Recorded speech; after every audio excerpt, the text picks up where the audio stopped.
पहले जानकारी ले लीजिए, फिर कमेंट्स करेंगे तो अच्छा लगेगा। ऑफ कोर्स मैं कांग्रेस की प्रवक्ता के पास जाना चाहूंगा विदाउट एनी फेल। कांग्रेस की प्रवक्ता बहुत देर से हाथ उठा रही, मैं आ रहा हूं। जी आपका पॉइंट। देखिए, सबसे पहले तो मैं आप स्वस्थ होकर वापस लौटे इसके लिए आपको अनंत आत्मीय बधाई। और दूसरा, हमारी पार्टी के स्वर्गीय मोतीलाल वोरा जी अब नहीं रहे। मुझे पोती की तरह मानते थे, 2004 से मैं उन्हें जानती थी। उन्हें मैं श्रद्धांजलि अर्पित करती हूं आपके बिल्कुल, श्रद्धांजलि मेरी तरफ से। और अब मैं आपकी डिबेट पर आती हूँ। देखिए, हमारा सर्वधर्म संभाव से आधारित संविधान मुझे कांग्रेस की राष्ट्रीय प्रवक्ता होने के नाते, किसान की बेटी होने के नाते और भारतीय नागरिक होने के नाते अधिकार देता है कि मैं इस सर्वे से असहमत हो जाऊं, और असहमत हो सकती हूँ, और असहमत में अपनी बिल्कुल, you have full right, you have full right.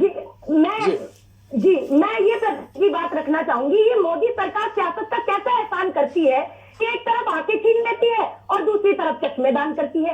एक तरफ प्रधानमंत्री मोदी जी बार बार ये कहते हैं कि एक देश और एक बाजार, दूसरी तरफ मध्य प्रदेश के इनके मुख्यमंत्री शिवराज सिंह चौहान जी ये कहते हैं अगर दूसरे प्रदेशों की कोई फसल बेचने आएगा तो मैं जेल पहुंचा दूंगा। उन्होंने मंदसौर पर किसानों पर गोलियां चलवाई थी, सबने देखा। टीकमगढ़ में किसानों पर झूठे बिजली के बिल भिजवाए। ये कानून से पहले, और इसीलिए कानून लाया ना, इसीलिए तो कानून ला रहे हैं, इसीलिए तो कानून ला रहे हैं। इसी पर प्रतीक जी मैं बात कर रही हूँ, प्रतीक जी मैं उसी पर बात कर रही हूँ।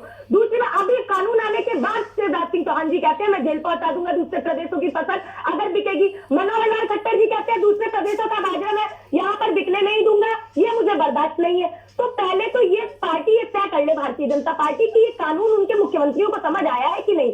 दूसरा, एक सर्वे भारतीय जनता पार्टी को खुद अपने अंदर कर लेना चाहिए कि कितने प्रतिशत भाजपाई और इनके सहयोगी दल इस कानून से सहमत और असहमत है। क्योंकि वीरेंद्र चौधरी जी इससे असहमत हो गए, हनुमान बेनीवाल जी इससे असहमत होकर 2 लाख किसानों को लेकर दिल्ली कूच कर रहे हैं। तो आज ये समझना पड़ेगा ये किसान एमएसपी की मांग कर रहे हैं। और दूसरी एक दुखद बात ये आदरणीय प्रतीक जी कि ये लोग जो कि एक तरफ किसानों के हितैषी बनने का ढोंग करते हैं, दूसरी तरफ एक तरफ अमित शाह जी किसानों के घर जाकर खाना खा रहे हैं, अपने पेट की भूख मिटा रहे हैं, दूसरी तरफ वही किसान ठिठुरती ठंड में भूख हड़ताल कर रहा है जो कि शर्मनाक है। अरे ये मिनिमम सपोर्ट प्राइस चाहते हैं। और अगर आप आज किसानों को नासमझ कह रहे हैं तो मुझे बता दें कि भाजपा के प्रवक्ता कि 2011 में working group of consumer affairs के जब अध्यक्ष मोदी जी हुआ करते थे तब तत्कालीन प्रधानमंत्री मनमोहन सिंह जी को रिपोर्ट सौंपते हुए उन्होंने एमएसपी की गारंटी की मांग की थी। तो क्या उस समय मोदी जी नासमझ थे क्या, या अगर आप आज के किसान को नासमझ कह रहे हैं? देखिए, मैंने 5 साल की उम्र में 13 अगस्त 1999 को